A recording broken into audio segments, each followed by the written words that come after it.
Welcome to the, what is this, the Sunrise Mine Trailhead in late July here off the Mountain Loop Highway. This is a trail that goes to a couple different places. I am headed to Vesper Peak, which is a summit here that you can scramble for someone with non-technical skills like me, although it offers some other scramble opportunities in the area up here as well. I think it's between 3 or 4 miles. It's basically straight uphill. We're going to be gaining more than 1,000 feet per mile, I believe, which always puts you to the test. And it should be pretty great. There are a decent number of cars at the trailhead for something this remote on a weekday morning. Some of those are hikers, some of those are backpackers, but the fact that this is a peak that you can get to the top of without real mountaineering expertise, it makes sense why it would be somewhat popular. But you can see the sunlight already hitting the peaks through the trees behind me. This should be an extraordinarily scenic day.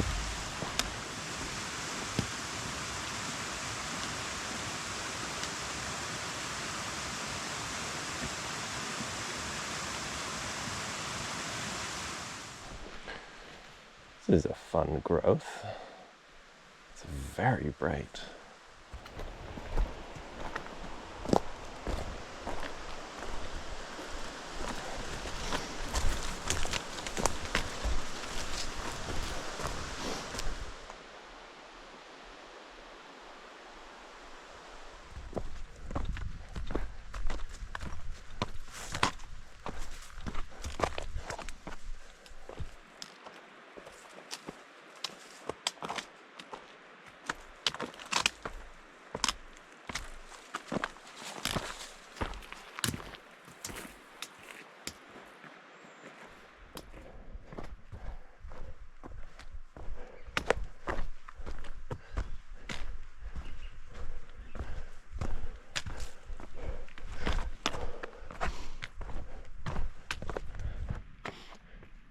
I've come from down there.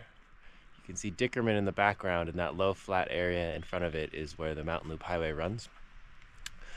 And I've come up that valley and into this side drainage, and we'll head pretty much straight up here to the pass behind me, Headley Pass, and then from there we'll, I believe, strike more or less right along the ridge to Mount Vesper. Always nice to find huckleberries. These are the blue variety. Used to think they were blueberries because they're blue, and because there's another variety of huckleberries that I'm more familiar with that is red, and I didn't know there were two kinds. But blueberries grow much more low to the ground.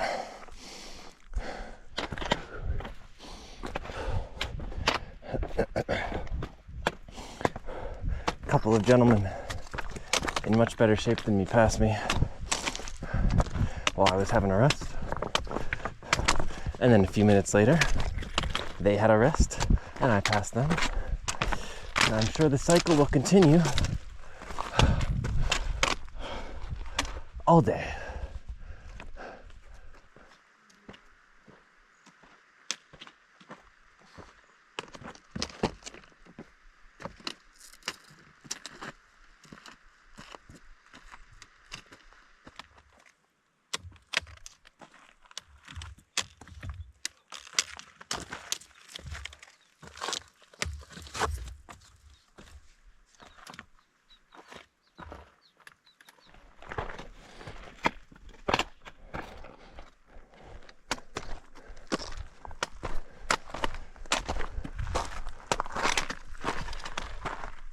Higher up we go, the further back in time we head towards early summer and spring. The heather's blooming, these little yellow daisies. It's really delightful.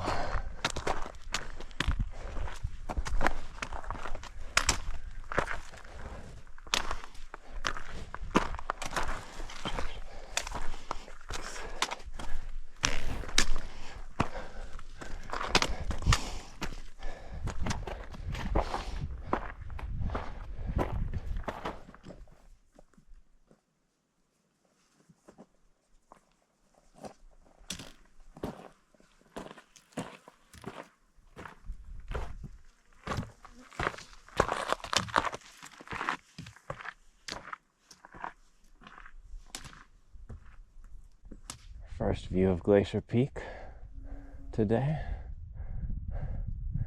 I think we should continue to get some good ones, but the pictures I've seen from up here don't usually seem to include Glacier Peak, so part of me wonders if it'll be blocked by something.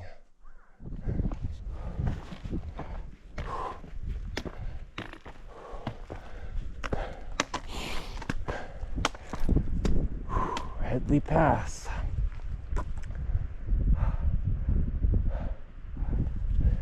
That might be where I'm going. Not 100% sure, but I think there's a decent chance of it. Try not to trip and die here as I talk. So that was Headley Pass. We're up and over the ridge now and into the drainage, which I believe supplies Spada Lake, which I think is where Everett and lots of Snohomish County gets its water.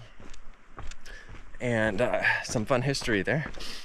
So the trailhead we were at was called, I think, Sunrise Sunshine Mine Trailhead, something like that. So a guy by the name of Headley from Headley Pass in very early 1800s, maybe late 1800s, early 1900s, he and some other people were doing some mining in this area and have a mining claim, and some of it technically is still kind of active under the mining claim. And they had a mine here, and it was going for a while, and it was like somewhat prosperous apparently, and so that's why the trailhead is named after a mine and the pass is named after that guy. But the mine shut down after a while, and people kept trying to open it back up, like as late even into the 70s. Trying to okay, could we dig a tunnel through the mountain in order to get access to the area, that sort of thing. Now Headley went on to become one of the mayors of the city of Everett, which is kind of fun. And the kind of ironic thing is that in the 70s, one of the major reasons that the effort to revitalize the mine got shut down is because the city of Everett said, nah, you're gonna mess with the sanctity of our water supply. And so that is some of the history of this area. Mostly completely stolen from the WTA description page.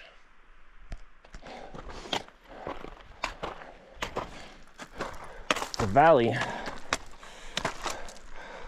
that I was climbing up prior to cresting the pass is essentially functioning as a giant megaphone.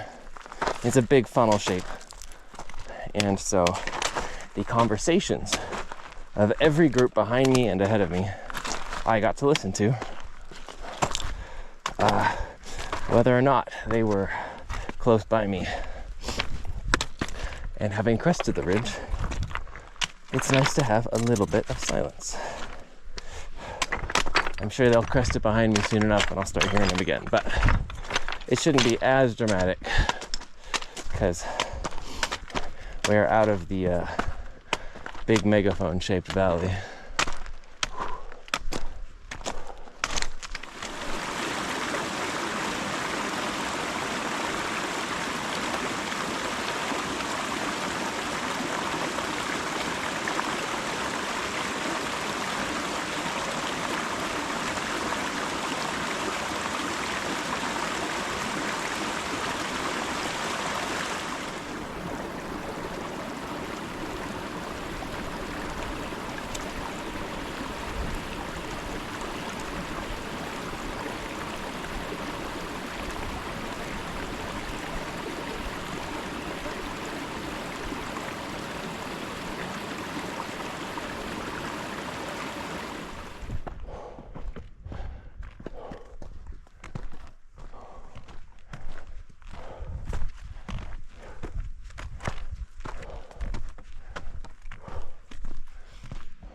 Having a little bit of a rest here above Lake Elan, E-L-A-N, not Ellen.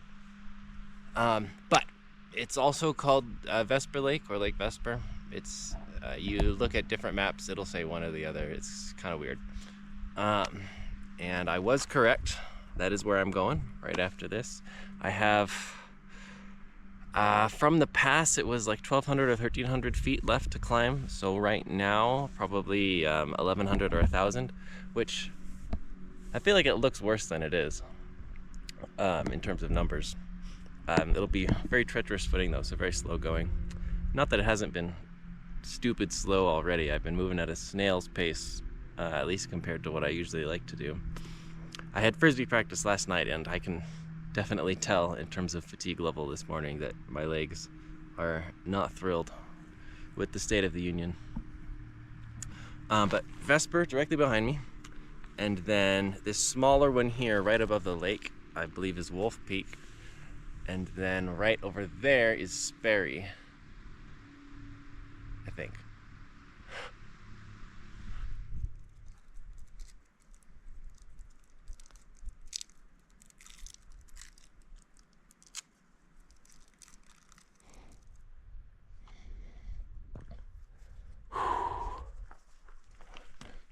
A lot of climbing to do.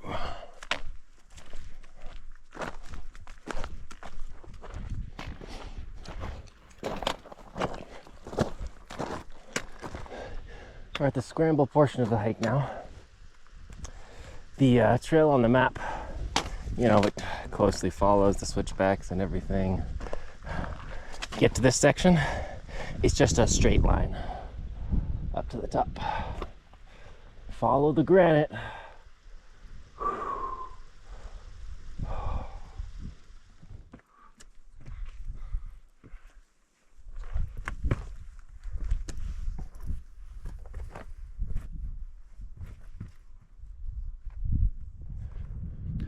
All right, I've got the top to myself for a little bit here. I've been up for a bit, but it was full of people. We have full 360-degree views here. I'm not sitting at the top right there, so strictly speaking, I don't have them right now, but that's okay. We have a super sheer drop here, right down to this snowpack and a Copper Lake behind me. There's Pilchuck over there. Behind me this way, we have Three Fingers, Whitehorse Mountain, Mount Baker, the big one in the back. Turning a little bit this way, we have Shuckson is the next big one with lots of snow. And then we're kind of just looking further into miscellaneous North Cascades. We can see into the national park from here. So that's pretty fun. But everything over there that you see with snow on it, that's all within the national park. Much closer, we have Dickerman and Mount Forgotten, both of which I've climbed.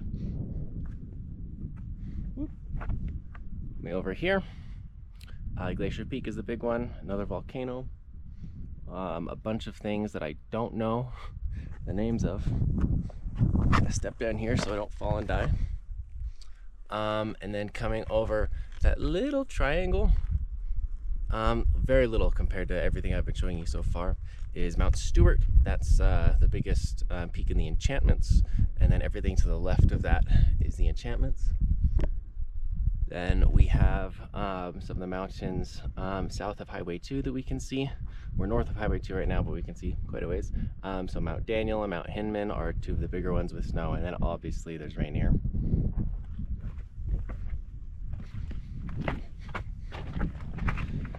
Then we'll come try to complete the circuit. Oh, some smaller mountains. What I think is Spada Lake, that's the Everett watershed I was talking about. And then you can, you can't see it in any detail, but you should be able to see some discoloration. That's like Everett and Linwood and all that area, Lake Stevens. And then you can see the Olympics, very faint in the background. They are shrouded in wildfire smoke right now that I am very grateful has not hit this area yet. So we have fabulous visibility up here. I love this massive granite ridge down here that's kind of shallow. Coming along there, here's the ridge right here, and then it left and right, but it's big and flat. It just looks like a playground down there. be an awesome place to explore. And I mean, honestly, you could probably just run on that like pretty safely. It'd be pretty smooth, pretty flat, a super interesting ridge line to be able to explore, and then follow it to a number of those peaks over there. Would be really, really fun to do.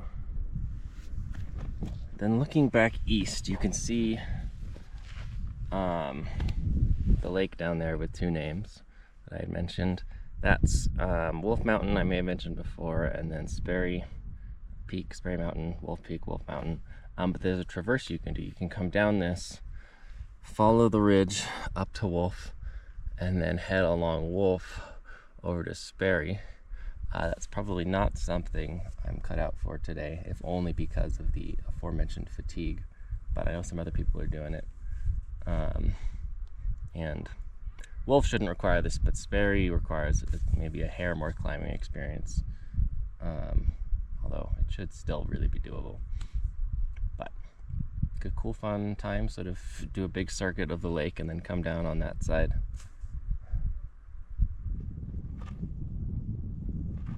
Woo!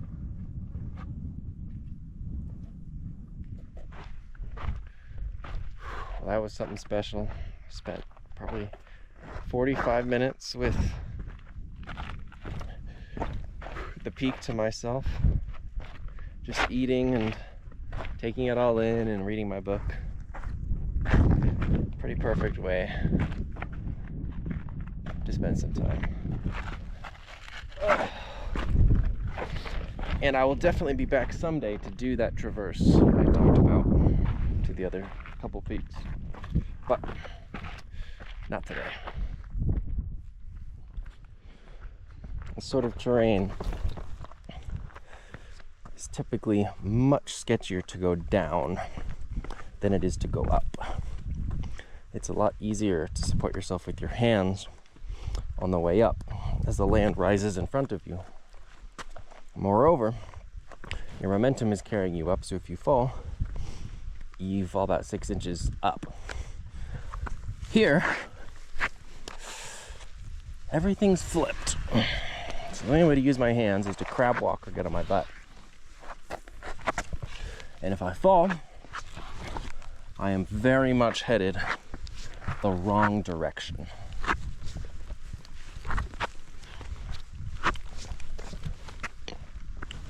Still, a childhood of working on roofs definitely helps.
Alright, as I dry here, I'll leave you with my standard sign off, which is, this is an out and back trail. You've already seen everything that I wanted to show you, so unless something really exciting happens, this will be it. Thanks for watching.